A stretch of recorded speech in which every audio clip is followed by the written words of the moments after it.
Hoje vamos contar um pouco da história de Vigia de Nazaré. Vigia, celeiro de grandes poetas, de grandes artistas, jornalistas, escritores, historiadores. O seu Lúcio Reis para contar um pouco dessa história. Boa tarde, seu Lúcio.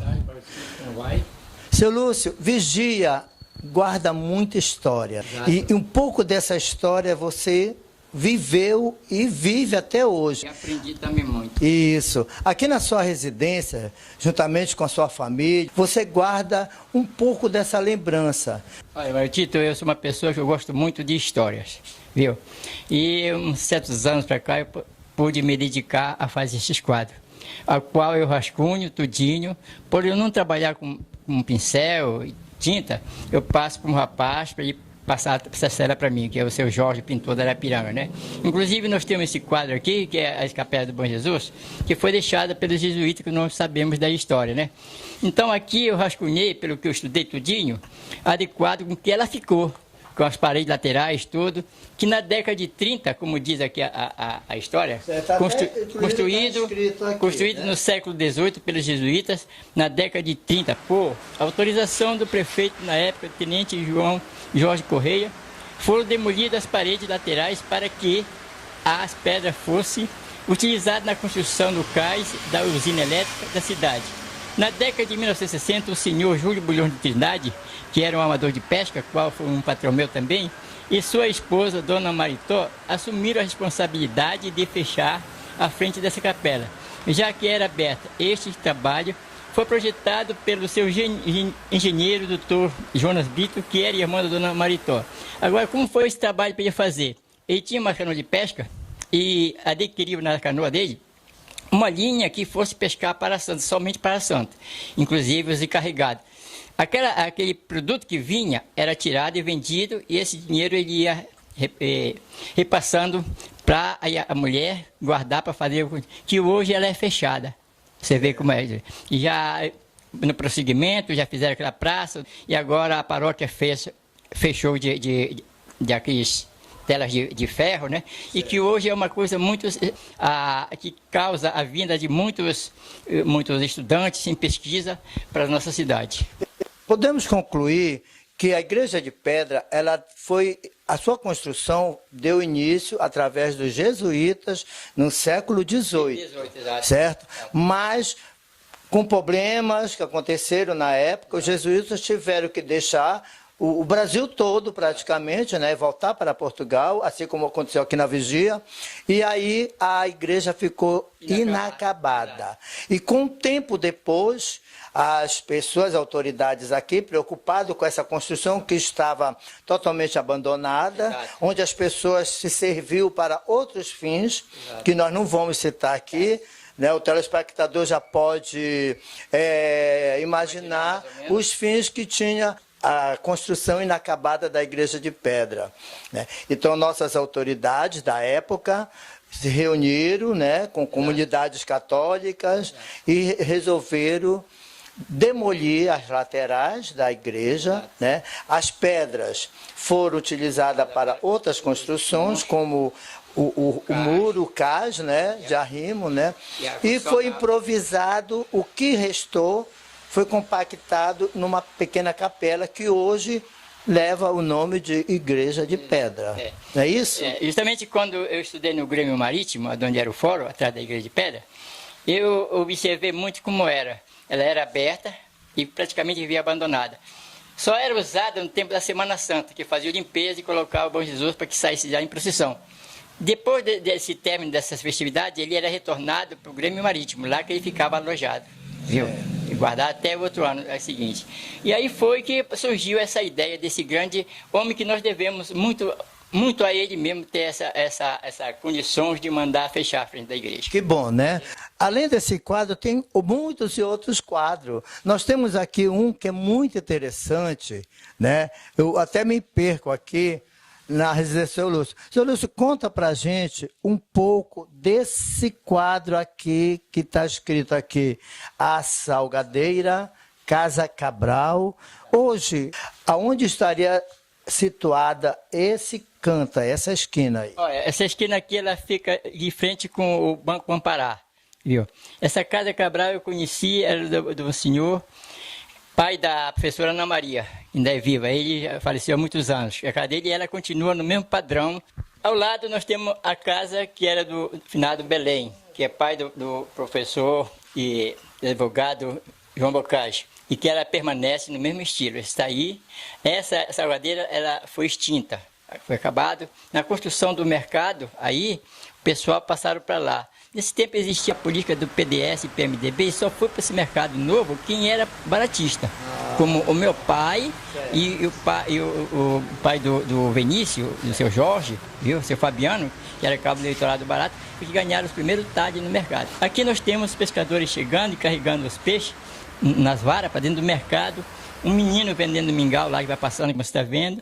O administrador do mercado lá na porta, esperando os pescadores entrar. E não fica por aí não, tem muita história para o seu Lúcio contar para a gente. Uma delas, eu achei muito interessante, o poço público que existia há que década, seu Lúcio? Olha, esse poço foi construído na década de 1904 pelo senhor, por nome Antônio Vilena, morador do bairro de Arapiranga, que era pai do seu Demétrio Vilena, do cartório. Esse poço ele construiu para o uso exclusivo do pessoal do bairro de Arapiranga. Só que depois de um tempo ele foi um ponto de negociação, porque aqui nós vemos uma canoazinha trazendo uns caboclos. Eles vinham encher a água aí para tocar com peixe nas embarcações, nas garités, bolacheiras, e o pagamento seria no dia seguinte, quando chegava, que pagava com peixe. Inclusive aqui nós temos uma criança vindo buscar um poste de água, viu? E aí eu conheci ainda essas duas casas lá, que hoje é abaixo da Pipira, que você dá o nome, que é enxertada de casa agora, tem até uma creche e tudo. Então, na década de 60, por aí assim, foi extinto esse poço para dar o espaço à rua, aonde se vem que passa pela ponte para sair na América, na América, Bariri, tá? E aí ficou e foi inacabado. Esse era um poço que tinha uma água doce e potável, que foi muitos anos. Eu ainda enchi água também nesse poço, porque eu trabalhei com um padrinho meu, quando era rapazinho, e nós vinhamos do curral, e quando não tinha água, a gente pegava a canoa e vinha pelo igarapé da Rocinha e buscar água.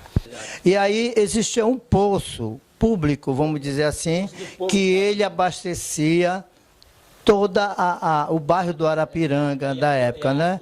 E os barqueiros, donos de canoas que o pescava, pegavam água e traziam... Porque ele era público, né? Por isso ele tinha o nome Poço do Povo. O cara chegava lá e usava, né? Só que tinha que ter o respeito para não... Explique para o pessoal de casa como esses quadros foram pintados. Muitos quadros desses, eu era garoto, viu? Gostava muito de bola e papagaio. Essa é a minha diversão. E todas essas coisas eu vi quando era criança e ficou no meu pensamento, tudinho. Que hoje, quando eu quero fazer um quadro desse, eu pego o papel, eu me deito no chão e vou rascunhar. Fecho meu olho, me concentro, aquilo passa tudinho quando era criança que eu vi. Aí vou rascunhar, depois de todo rascunhado, eu vou com um rapaz, como eu já falei, o Jorge, no Arapiranga, que é pintor, ele passa para mim. Ele só passa para a tela quando eu dou aval para ele. Está tudo certo, não pode passar. Enquanto não tiver de 3 dias, estou vigiando lá ele, o trabalho dele, que faz. Aí eu dou autorização e passo, quando está pronto, e me manda buscar. Viu? Para me buscar o quadro. Assim que eu faço. Esses quadros, você que expõe aqui na sua casa, alguns você já vendeu, ou vem pessoas procurar para você vender, ou você não vende? É uma coleção particular sua? Não, isso eu gosto de ter aqui, inclusive eu tenho um quadro aí que eu vou lhe mostrar depois, que tivesse um interesse da prefeitura aqui, compraria para o museu, porque é um quadro bonito, que eu vou lhe mostrar. Olha aí, aguarde daqui a pouco. Foi o quadro que me deu mais trabalho. Olha, aguarde daqui a pouco, suspense. Tem um quadro aí que está escondido, o seu Lúcio hoje vai mostrar toda a população vizinha. Ele vai contar para a gente o que esse quadro significa na vida dele. Tito, Miranda, eu quero te dizer o seguinte, que esse quadro foi o que mais me deu trabalho. Simplesmente porque eu nunca vi isso aí.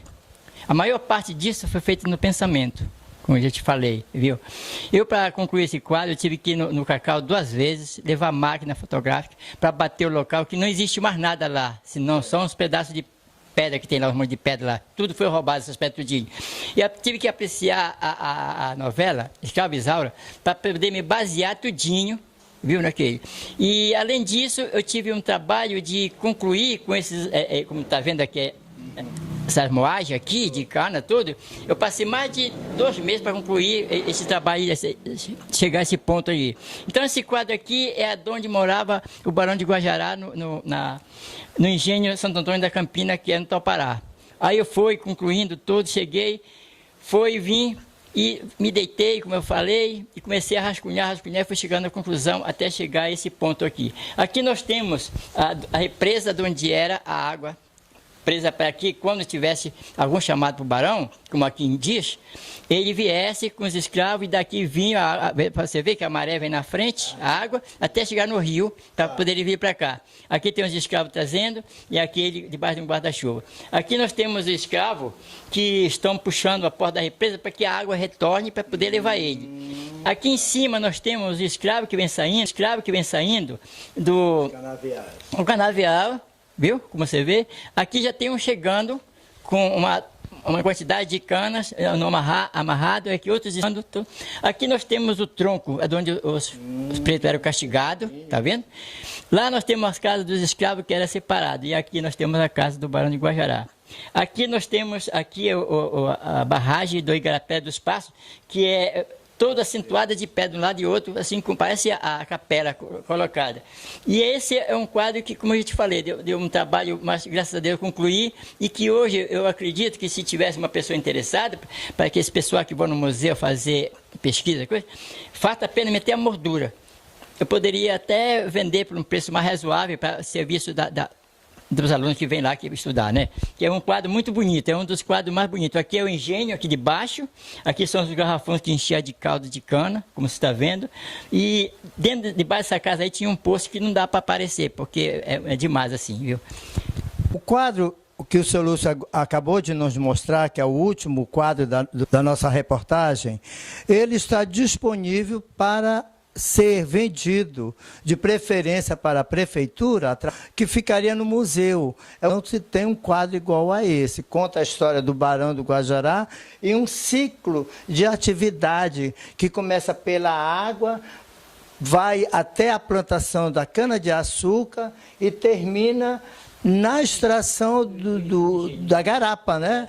Exatamente. É um ciclo completo. Quero que o senhor fale agora aqui para os nossos amigos que estão nos assistindo, uma mensagem que o senhor, dentro do contexto artístico, cultural do nosso município. Olha, Tito Miranda, eu quero te dizer o seguinte, e agradecer tudo aquilo que ela deu para os seus filhos durante esses 4 anos. Ok. Então, uma boa tarde, né, senhor? Eu agradeço. Querendo aparecer aqui comigo, eu estou aqui à disposição, qualquer coisa, é só me perguntar. Ok. Eu estou pronto a informar. Ok. Tá vendo?